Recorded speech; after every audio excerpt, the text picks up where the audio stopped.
Ben and I started living together after getting engaged. He even invited his mother to live with us without consulting me and treated me like a servant. One day, I was involved in a traffic accident and rushed to the hospital in an ambulance. The doctor said I might have a permanent disability in my leg. To make matters worse, the perpetrator fled the scene and remains missing.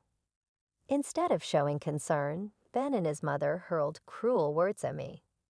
"I'm going to marry a decent wife. I'll break off the engagement with someone who needs care, a defective product. She's not a match for Ben. A defective product should just disappear, crushed by their heartless words."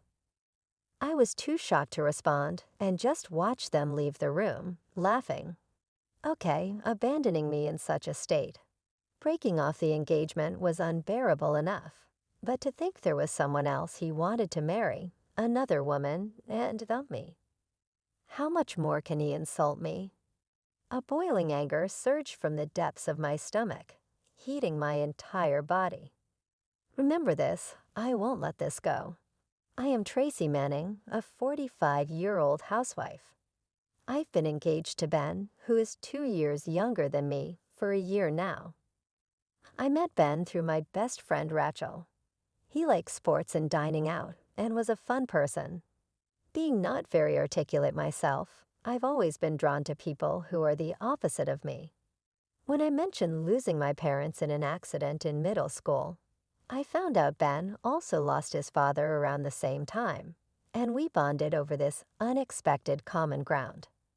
Our relationship progressed with the intent to marry, and upon Ben's proposal, we began living together in my house. However, living together revealed Ben's true nature. He was a former soccer player, a large man with a huge appetite. I love tasty food, but since I'm a light eater, I used to enjoy watching Ben's hearty eating when we dined out. Seeing him happily polish off a large steak or pasta was truly satisfying to watch. However, Ben had a disposition that made him unsatisfied unless he'd ate large amounts of food at home as well. Of course, knowing about Ben's big appetite, I was initially happy to prepare plenty of side dishes for him. I worked full-time and often came home later than him due to overtime, but when I returned exhausted, the pot was empty. My dinner had disappeared from the fridge, leaving only shredded cabbage. "Ben, did you eat my share too?" He puffed up his cheeks unhappily as he watched a soccer game. "Yeah, I took it. Mine was too little." I was dumbfounded. 2 beef steaks, a soup full of ingredients, a heap of Caesar salad, and 2 plates of mashed potatoes still weren't enough for him. I swallowed my complaints and reluctantly bought my own dinner at a store. Similar incidents happened several more times, but I disliked confrontations and just prepared another meal instead. In retrospect, perhaps it was wrong of me to accept his behavior without showing my anger. Eventually, Ben's overeating began despite it being just the 2 of us living together. Even if I prepared meals enough for 4 or 5 people, by the time I got home, everything would be eaten. If that wasn't enough, he would eat the cup noodles, frozen food, and even the frozen side dishes I set aside for my lunchbox. Even when I left notes saying, "I have plans for these, please don't eat them," he would ignore them. Furthermore, Ben's overindulgence didn't stop even when we ate together. He would reach over with his fork to snatch meat or fish from my plate. When I protested, he would look at me as if he were confused. "You don't eat much, so I'm doing you a favor." It would be a waste if it went uneaten, right? I was just about to eat that. "Check with me first," I'd say. Sorry. He laughed it off and apologized. But at the next meal, he did the same thing again. Ben had always lived at home and couldn't cook at all. On the other hand, I had been living alone since moving out of my aunt and uncle's house when I graduated from college, so I was in charge of everything from planning meals to shopping and cooking. While I could cook more food considering the preparation and storage in the fridge, There was a limit to how much I could make at once. Naturally, during a health checkup 6 months into our living together, Ben was diagnosed as overweight and with high blood sugar. When I cautioned him to eat less, Ben puffed out his chest. A man should be big. It looks more imposing. Women need to be slim, though. What is that supposed to mean? I was baffled, and Ben smirked and said, "You know, Tracy, it would be embarrassing if you got any fatter. I'll eat for you." Excuse me, I'm actually of average weight. Before I could finish speaking, Ben reached over and scooped up a large portion of a limited edition pudding from a popular store, stuffing it into his mouth before I could stop him. "This pudding is really good. Buy some more, will you?" It's a hassle to queue up, so Tracy, please do it. Without showing any remorse, he left the table with a full smile. As I held back my irritation, his mother called, "Tracy, what time will you be coming home tomorrow?" Me, probably after 7:00 p.m. Wondering why she asked that, I vented about what had just happened. Then his mother scolded me. "Ben happily eats your terrible cooking. How dare you complain?" But lately, he's been eating all the side dishes. He even rates the food I store at home. When I gently protested, she retorted fiercely, "Ben works hard, so let him eat plenty. You're barely working a decent job anyway," she yelled in a piercing voice and hung up the phone. I sighed and ended the call. As our cohabitation period extended, Ben's arrogance only grew worse. Initially, Ben helped with other household chores besides cooking, but after 6 months, he stopped doing them altogether. "Ben, when I come home late, please bring in the laundry as we agreed before. I'd also like you to clean the bathroom." Ben, lounging on the sofa and fiddling with his phone, replied without looking up, "I'm beat. When I get home from work, I'm hungry too. You should handle that stuff. I'm tired too." We decided this from the start. Ben frowned deeply, cutting off my words. "Stop nagging. I work at a major company and earn more than you do. Besides, you're a woman. You should be able to juggle housework and your job. Everyone else does." Ben would ignore me for days if he got upset. It was always me who had to apologize to end the fights. If I was already feeling uncertain about living with Ben, and another troubling issue arose unexpectedly, my mother-in-law moved in without warning. "I'm home, what?" I was speechless when I entered the living room. Large boxes were piled up in the corner. On the sofa, my mother-in-law sat beside Ben, watching TV and laughing carelessly. My mother-in-law had occasionally popped by before. She came to see Ben, not me. It was unusual to see her car in the parking lot on a weekday. But what was this about? "Oh, Tracy, welcome home. Please make dinner quickly. I'm hungry." "Mother, you're here, Ben." A moment, I beckoned Ben into the hallway and asked, "What's with the boxes?" It should be obvious. These are my mom's moving boxes from today. We'll be living together, so please be nice. This is so sudden, it's troubling. She raised her voice. "At least you could have discussed it with me first." Ben frowned unhappily as he responded, "It's fine. We were going to live together once we got married anyway, so I had her come over earlier." Hearing our conversation, my mother-in-law, who had just arrived, chimed in. "He's the eldest son. It's common sense. Why do you need your permission?" Ben nodded in agreement with his arms crossed, and I felt utterly disheartened. Once the two of them teamed up against me, there was no winning. That's when the hellish days began. My mother-in-law, as if it were natural, did not do any household chores, and would have me make her coffee, which she would then complain about being too lukewarm or too weak every time. Moreover, she seemed to be bad at cleaning up after herself, leaving empty snack bags and beer cans around, and leaving cardboard boxes from her online shopping orders unattended. She didn't even throw away her trash, so I found myself cleaning up after her all the time despite imposing on us. She didn't pay for groceries or utilities and constantly complained. "Tracy, I heard you told Ben to do the household chores. He's tired from work. Let him relax at home." I work full-time too. I think it's common for working couples to share household duties. When I finally stood up for myself, my mother-in-law's eyes narrowed angrily. "Who do you think you are? Don't act so high and mighty when you earn less than Ben." "That's right, if you want to have an opinion, earn more than me first." With my mother-in-law as a strong ally, Ben's arrogance only increased as we approached the first anniversary of our cohabitation. I regretted not waiting longer to live together before booking the wedding venue, but it was already too late. When he proposed, I was so thrilled that we immediately started visiting wedding venues and hastily booked one. I can hardly imagine having a happy married life with Ben and his mother now. When I introduced Ben to my foster parents, my aunt and uncle, they were as happy as if their own daughter was getting married. If he works at that company, that's reassuring. Ben is such a bright and nice guy. It's daunting to tell my aunt and uncle the truth, but I don't want to miserably resign myself to this situation. I've decided to call off the engagement and cancel the wedding. Just as I made up my mind, I was involved in a traffic accident. Someone called my name, and when I opened my heavy eyelids, I found myself inside an ambulance. An EMT peered into my face. "Can you tell me your name?"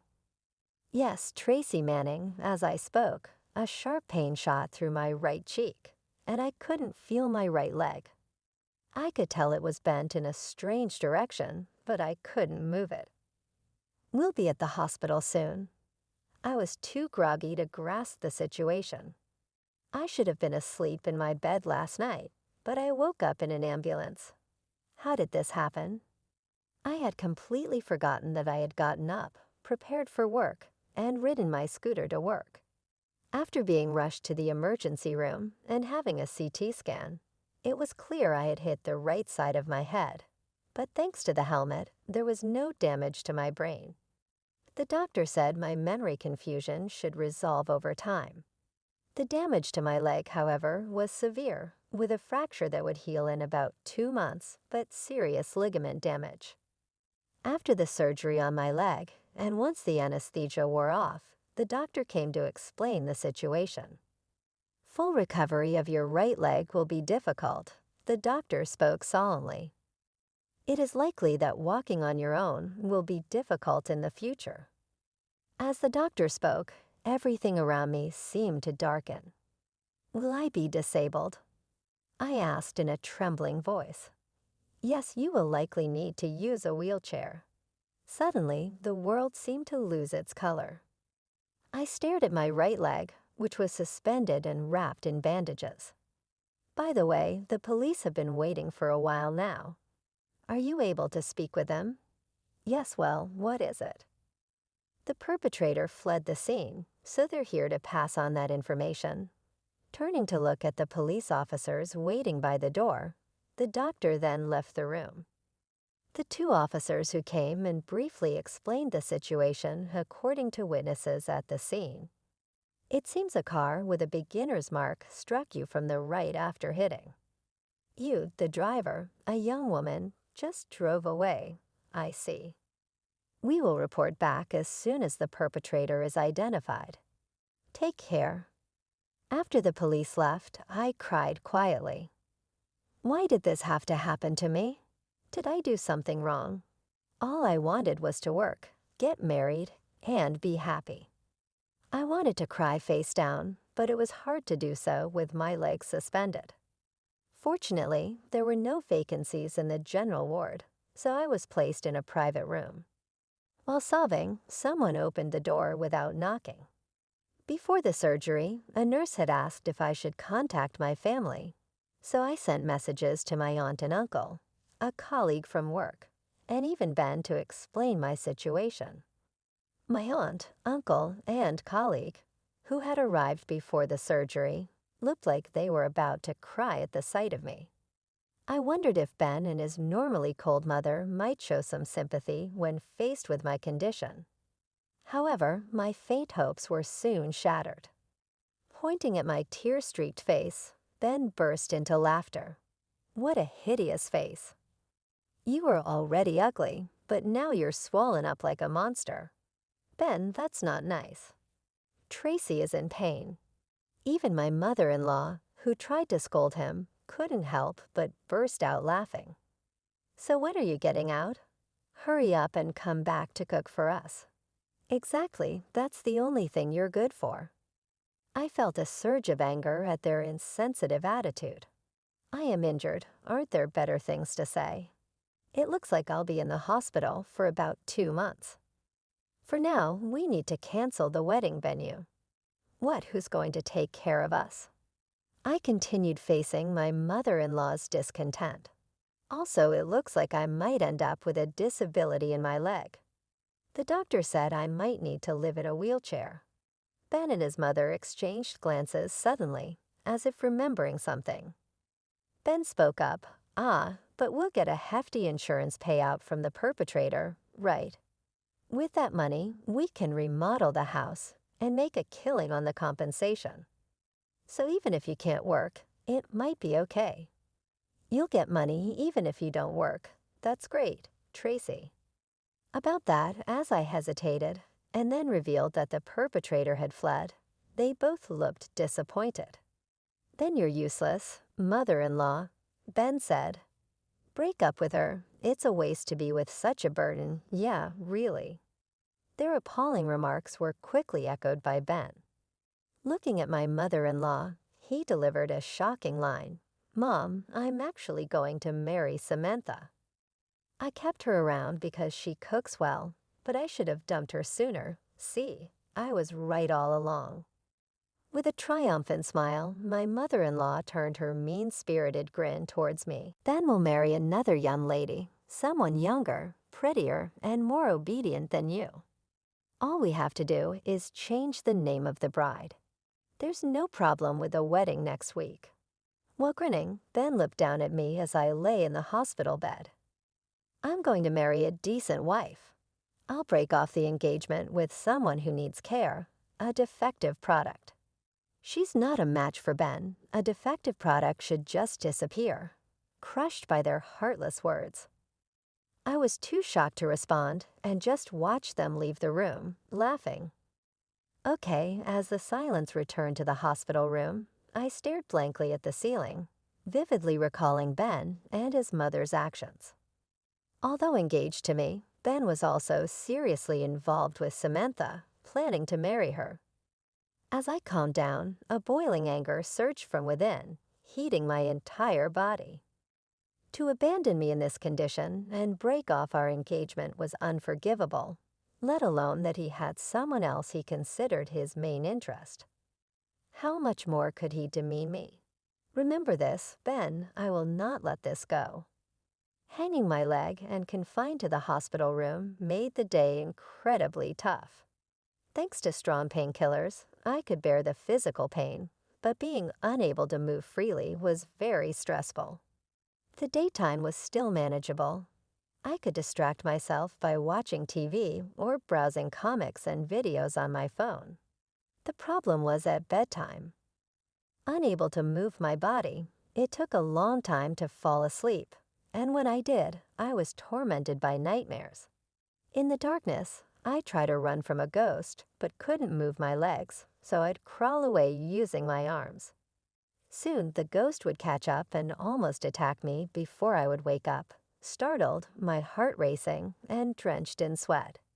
Breathing heavily, I would realize it was just a dream.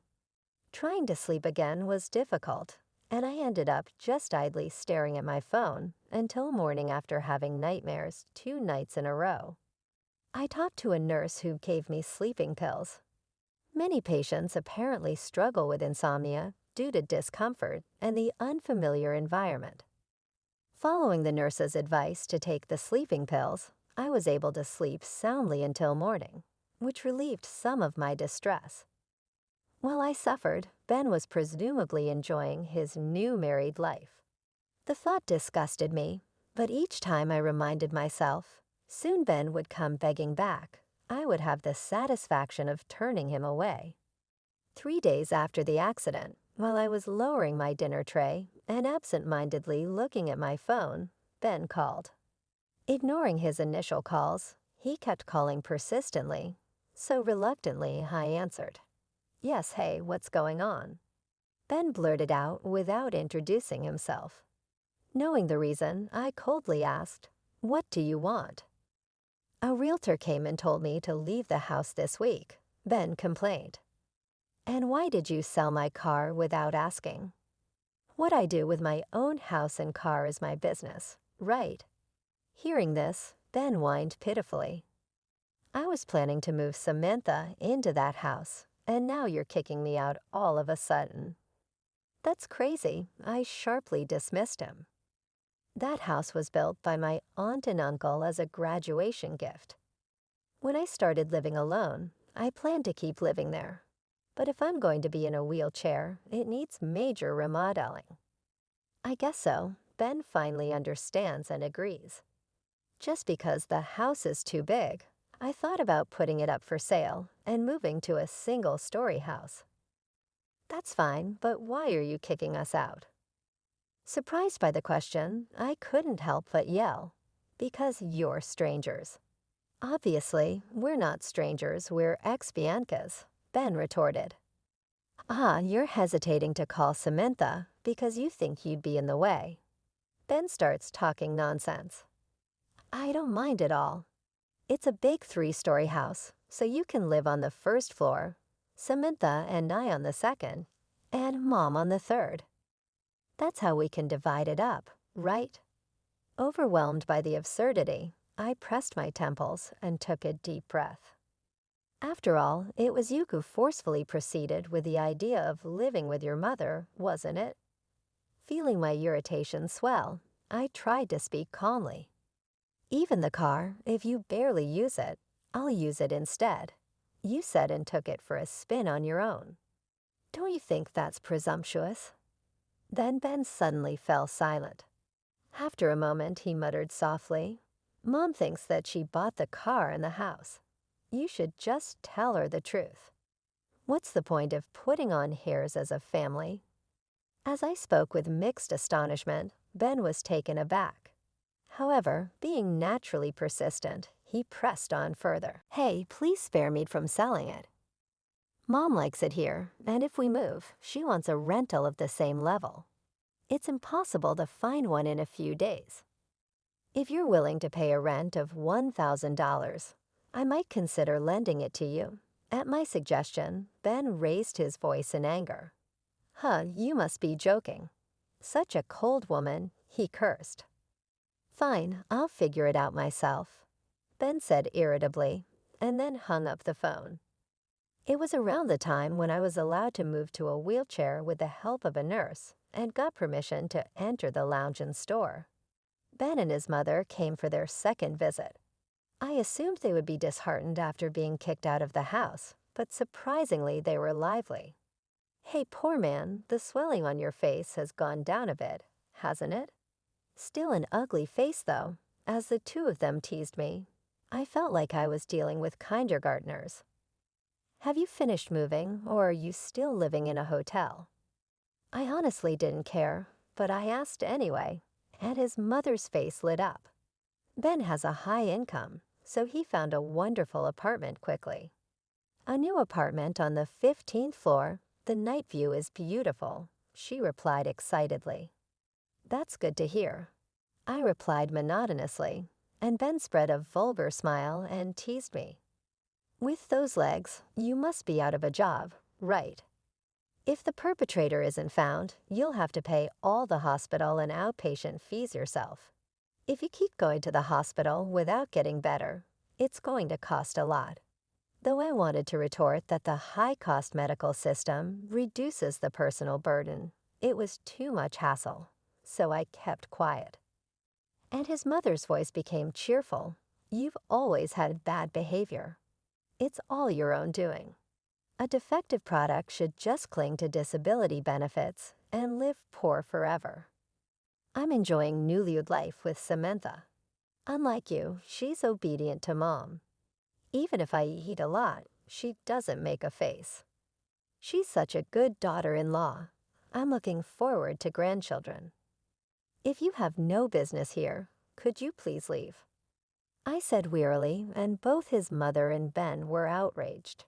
We came to visit you, and you're still as unpleasant as ever.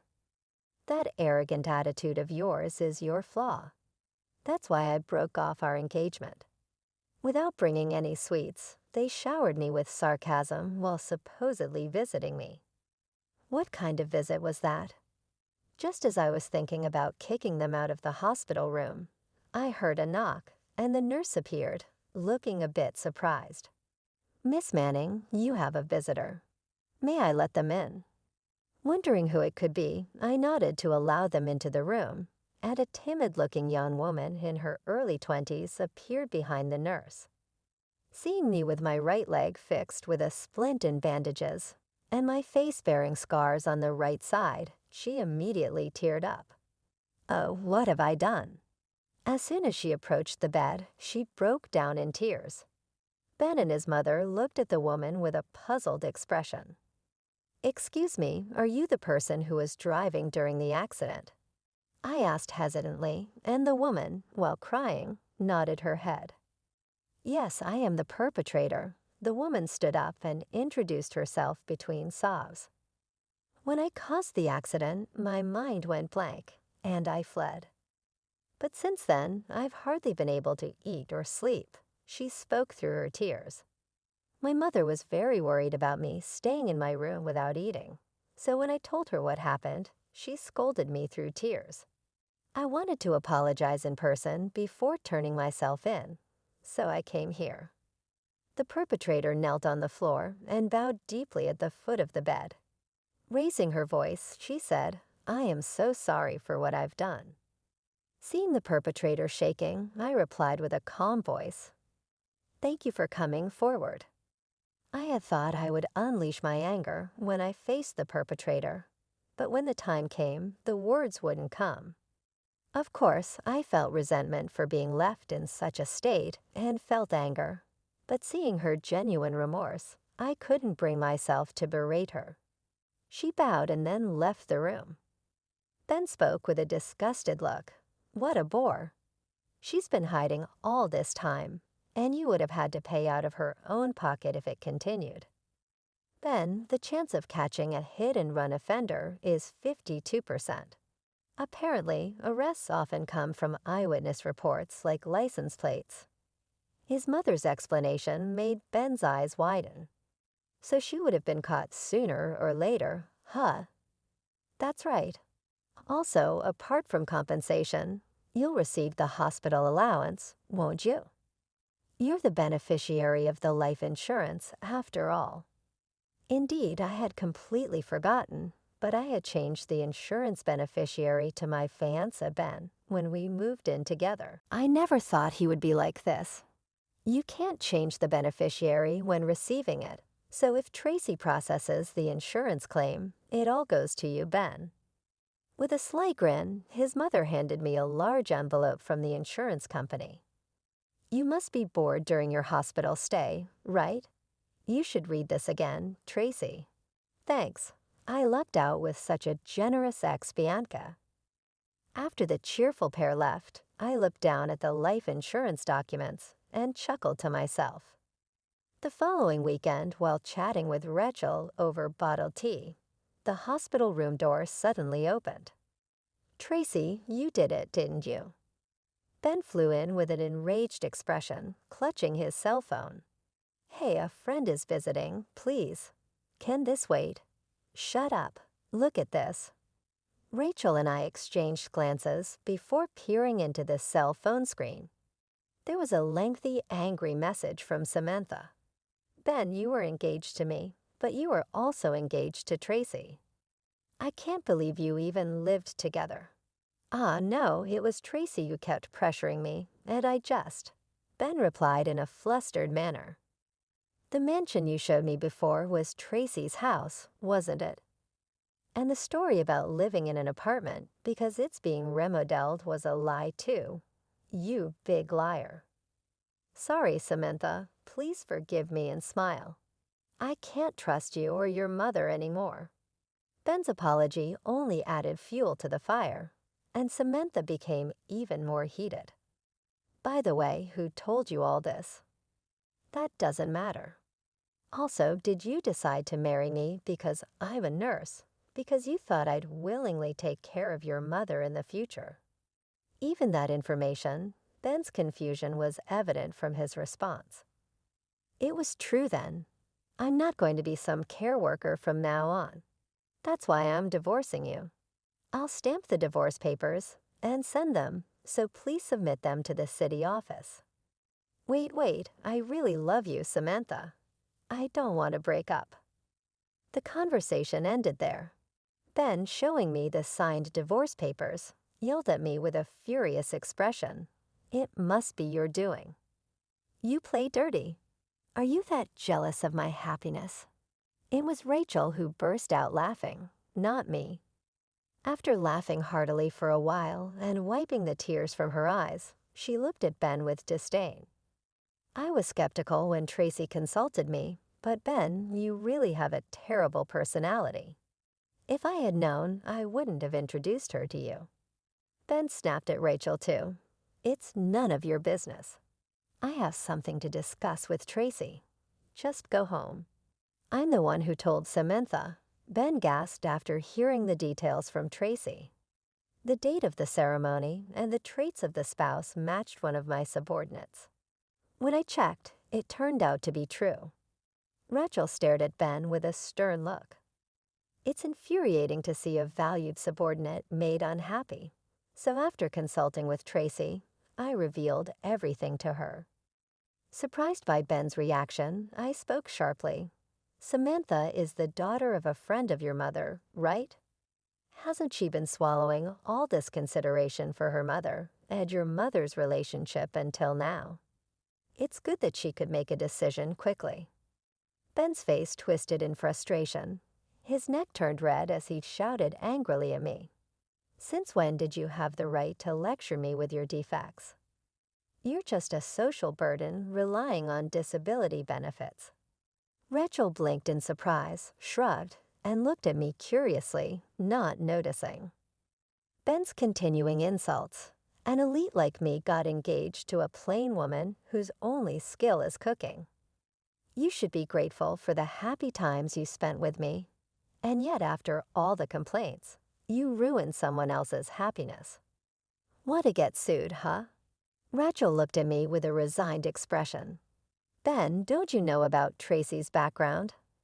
I mentioned that my family is involved in the medical field, but if I told the real story, it seemed like Ben and his mother would start asking for money. Ah, that makes sense. Both of you, stop your annoying chatter. As Ben was berating us, there was a knock, and the door to the hospital room opened. A dignified man in a suit entered with a polite greeting. I apologize for my late introduction. I have just returned today from a conference in Germany. Yes, I heard about it. It's been a while, Director. As we exchanged greetings, Ben erupted in anger. I was still talking, old man. You should quiet down a bit. Your yelling is audible, all the way to the nurses' station through the open door. Chastised in a commanding tone, Ben was at a loss for words. The director glared at him sharply and continued. You've been saying to Miss Manning are unbearable. Do you even know who she is? She's my ex-fiancé, so I can say whatever I want. It's none of your business. The man frowned at Ben's insolent attitude and sighed deeply. If you have a complaint, say it clearly. Don't you know Miss Manning is the chairperson of this hospital? Ben seemed confused for a moment. After a brief pause, he burst into laughter. What are you misunderstanding? She's not a doctor, just a hospital staff member. Even if she's not a doctor, one can become a board member with the governor's approval. The director's words made me smile broadly. Right, I hadn't told Ben, but I inherited the land for the hospital chain from my parents. It's worth about $29 million in total. Ben's mouth agape, Rachel delivered the final blow. Tracy even declined the VIP private room offered to her because she didn't want to show favoritism. Didn't she? Of course, such rooms should be kept available for seriously ill patients. The director beamed with pride. As expected, Miss Manning, that's why the board members respect you so much. Ben, stunned for a while, came to his senses and looked embarrassed. As we were enjoying the conversation, he tried to sneak out of the room, but stopped when his phone rang. "Mom, I'm coming home now." Ben blinked rapidly and suddenly turned pale. As we watched him curiously, he asked me quickly, "Tracy, when will the life insurance be deposited?" "It won't be." "I stopped the process since Ben is the beneficiary," I said. Ben let out a groan of despair and collapsed on the spot. "What happened?" I asked. "My mom charged $50,000 on my card for shopping," he muttered in a fading voice. "She went on a shopping spree for brand goods. She planned to repay it with the life insurance." I laughed in disbelief at such a thing she would do. Then Ben looked up at me with a sly smile. "Hey, Tracy, if you have $29 million in assets, you can pay off our debt quickly, right?" As a favor since we were engaged. I was stunned. After all, he had used me and mocked me as a poor defective person. And now he dares to say this.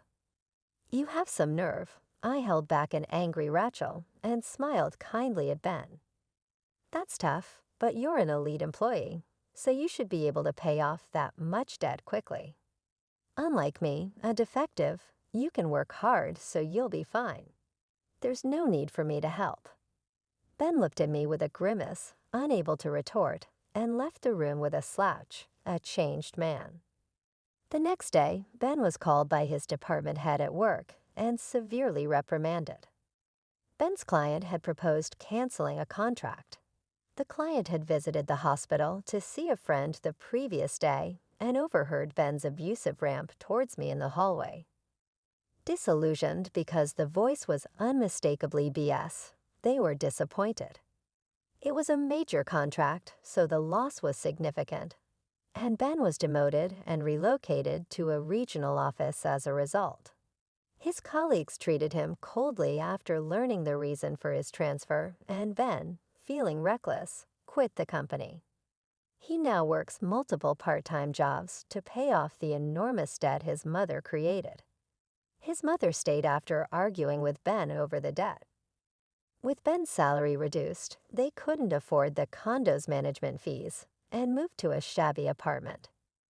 Being poor at keeping things tidy, their room quickly turned into a garbage dump, making them the butt of neighborhood jokes.